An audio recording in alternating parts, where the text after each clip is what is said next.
اور پھر حضرت امام اعظم ابو حنیفہ فرماتے ہیں کہ روزے دار کو مسواک نہیں کرنی چاہیے. کیوں؟ کہا اس لیے کہ جو بدبو اللہ رب العزت کو اتنی محبوب پسندیدہ ہے وہ مسواک سے ظاہر ہو جاتی ہے، ختم ہو جاتی ہے. یہ مقام ہے روزے دار. اور پھر اللہ کے پیارے حبیب صلی اللہ علیہ وسلم فرماتے کیا فرماتے جو روزے دار ہے اللہ رب العزت فرشتوں سے کو آراستہ کر دو، روزے دار کے انتظار میں ہوتی ہے، منتظر ہوتی ہے. کیا ہوتی ہے؟ اب نمازی جو ہے وہ جنت کا منتظر، قاضی جنت کا منتظر، اگر کوئی حج کرتا ہے تو وہ حاجی بھی جنت کا منتظر، زکات دینے والا جنت کا منتظر، صدقات و خیرات دینے والا جنت کا منتظر، درود پاک پڑھنے والا جنت کا منتظر. مگر سن لو جو جنت ہے وہ روزے دار کی منتظر ہے. صرف جنت ہی نہیں بلکہ حدیث قدسی ہے، فرمایا الصوم لی ولی اجزی بھی. اللہ فرماتا ہے کہ لوگ اس کی جزا ہوں، میں خود اس کی جزا. اب کتنی دوں گا وہ میں ملتا ہوں. مگر حال یہ ہے جب چار نظر آیا تھا جہاں ہم کھڑے تھے اس وقت آج بھی وہیں کھڑے، آج بھی کوئی چینج نہ. اور کہاں آئے حبیب صلی اللہ علیہ وسلم سب سے زیادہ عبادت کا اہتمام کرتے تھے، سب سے زیادہ اپنے گھر والوں کو، بچوں کو، اپنے جو ہے آپ کو سب سے زیادہ آخری عشرے میں عبادت کی کیا کرتے تھے؟ تلقین کرتے، ہدایت کرتے. ہمارا حال یہ ہوتا ہے جو ہی آخری عشرہ آتا ہے لوگ مسجدوں سے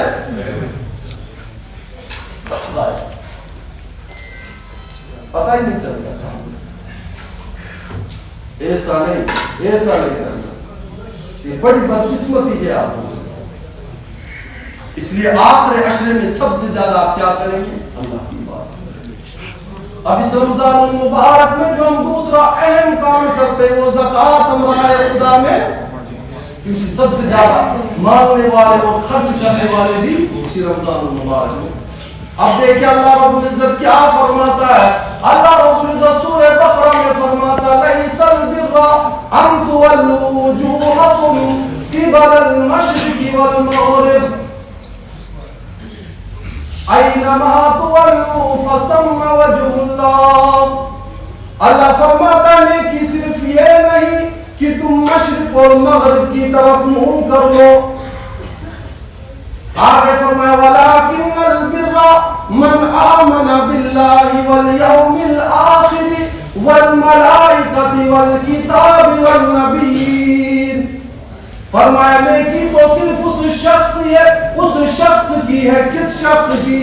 جو اللہ پر، یوم آخرت پر مرے. اور آگے فرمایا وَآتَى الْمَالَ عَلَىٰ حُبِّهِ ذَوِي الْقُرْبَىٰ وَالْيَتَامَىٰ وَالْمَسَاكِينِ وَالسَّائِلِينَ وَفِي الرِّقَابِ وَأَقَامَ الصَّلَاةَ وَآتَى الزَّكَاةَ. فرمایا اور کون نیک شخص کون ہے؟ جو اللہ کی محبت میں، کس کی محبت میں؟ السائل مسافروں پر اپنا مال خرچ کرتا ہے. اور واقیم الصلاۃ وآتوا الزکاۃ، اور نماز پڑھتا ہے اور کیا کرتا ہے؟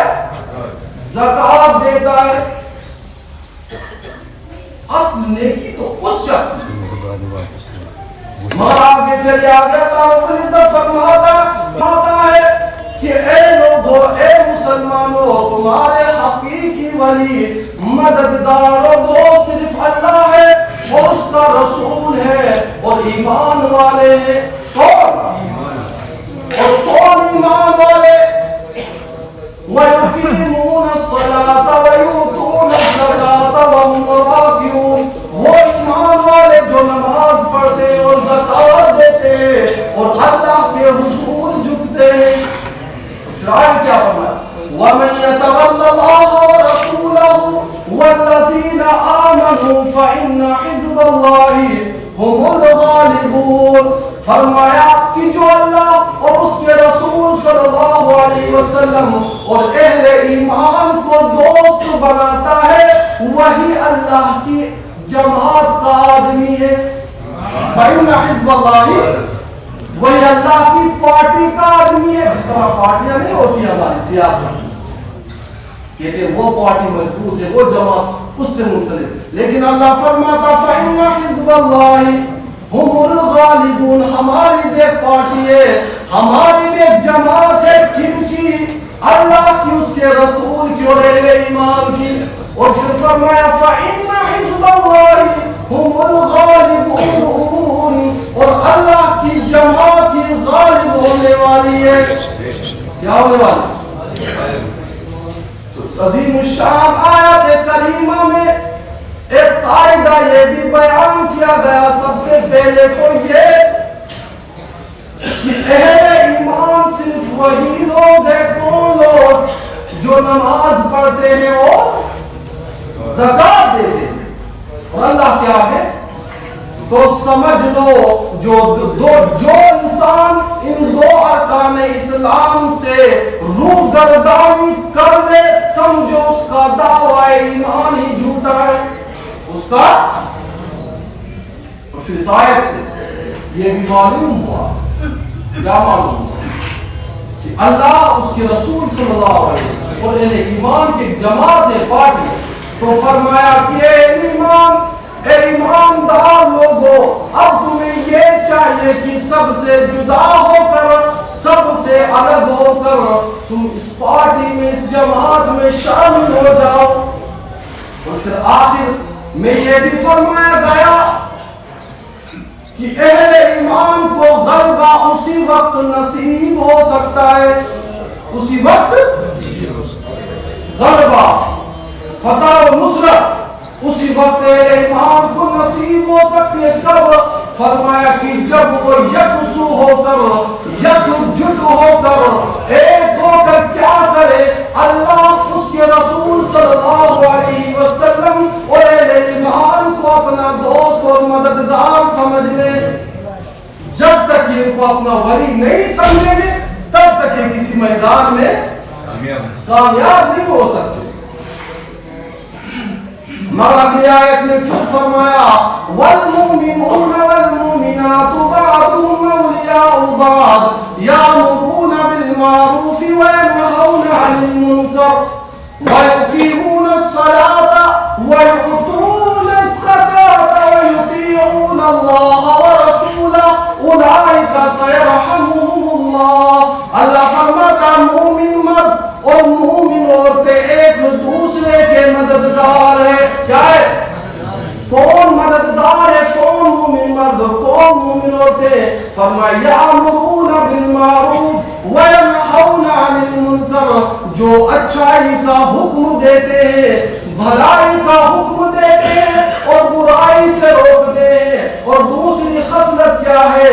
وَيُقِيمُونَ الصَّلَاةَ وَيُؤْتُونَ الزَّكَاةَ، اور وہ نماز قائم کرتے، نماز پڑھتے اور زکات دیتے. اور آگے کیا کرتے ہیں؟ وَيُطِيعُونَ اللَّهَ وَرَسُولَهُ، اور وہ اللہ اور اس کے رسول کی اطاعت بھی کرتے ہیں. اور انہی پر اللہ کی رحمت ہوتی ہے، انہی پر اللہ کی رحمت. یہ ہے زکات. لیکن کئی مقامات پر اللہ رب العزت نے اس کو قرض قرار دیا. کیا دیا؟ قرض قرار دیا. جب ہم قرآن پاک کی 29واں پارہ جب ہم کھولتے ہیں سورہ مزمل میں آخر میں اللہ رب العزت ارشاد فرماتا وَأَقِيمُوا الصَّلَاةَ وَآتُوا الزَّكَاةَ وَأَقْرِضُوا اللَّهَ قَرْضًا حَسَنًا وَمَا تُقَدِّمُوا لِأَنفُسِكُم مِّنْ خَيْرٍ تَجِدُوهُ عِندَ اللَّهِ هُوَ خَيْرًا وَأَعْظَمَ أَجْرًا وَاسْتَغْفِرُوا اللَّهَ إِنَّ اللَّهَ غَفُورٌ رَّحِيمٌ. اللہ فرماتا ہے نماز قائم کرو، کیا کرو؟ زکات دو. اور اللہ رب العزت کو اچھا اور بہترین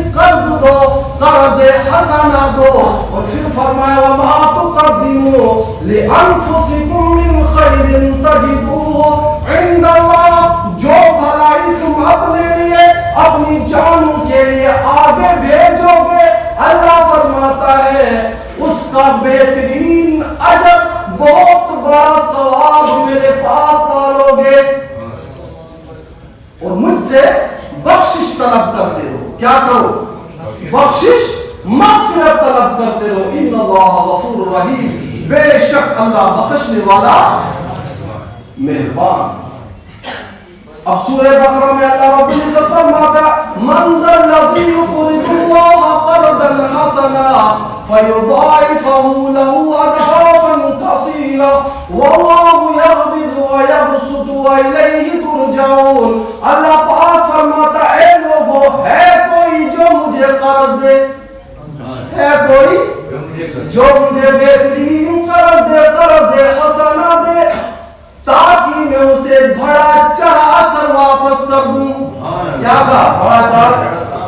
اب آگے چلے سورہ تغابن میں اللہ رب العزت فرماتا ہے ان تقرضوا اللہ قرضا حسنا یضاعفہ لکم ویغفر لکم واللہ شکور حلیم.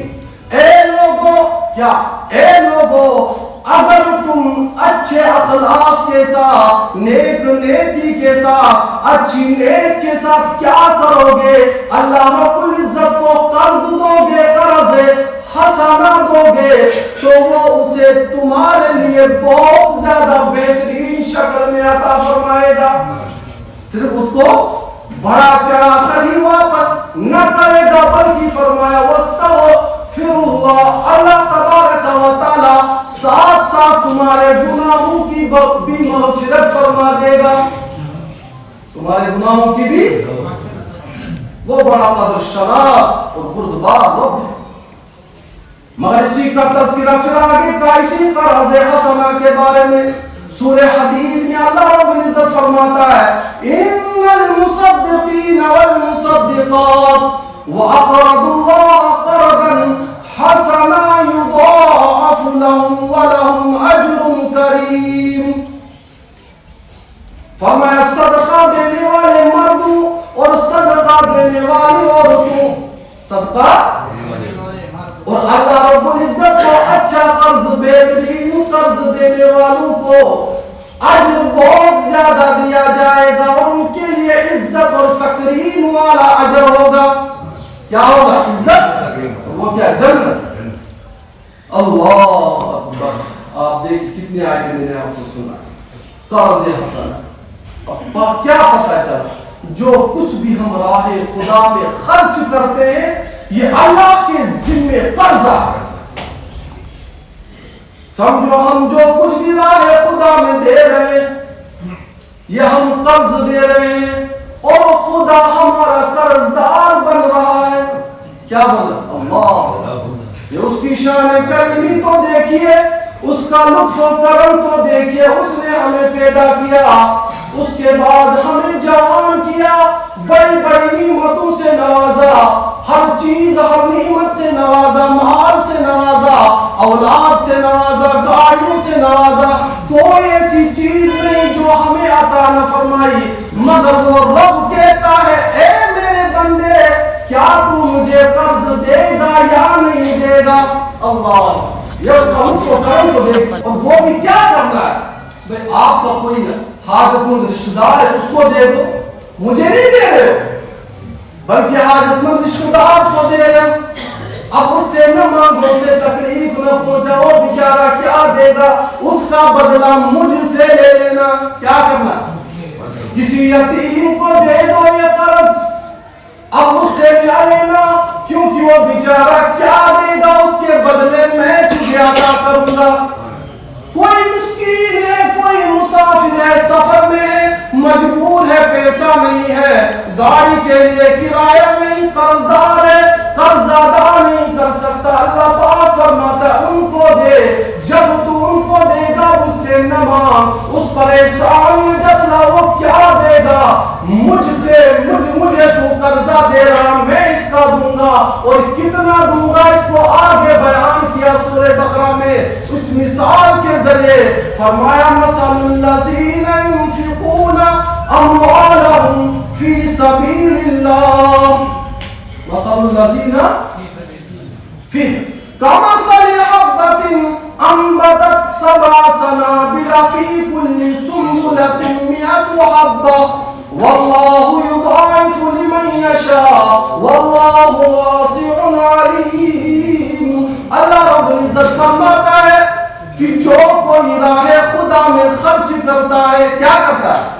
اللہ کی راہ میں خرچ کرتا ہے، اس کی مثال اس کاشتکار جیسی ہے. کس کاشتکار جیسی؟ جو ایک دانہ زمین میں ڈالتا ہے. کیا کرتا ہے؟ ایک دانہ زمین میں ڈالتا ہے، پھر اس دانے سے 7 بالیاں نکلتی ہے. کتنی؟ 7 بالیاں نکلتی ہے.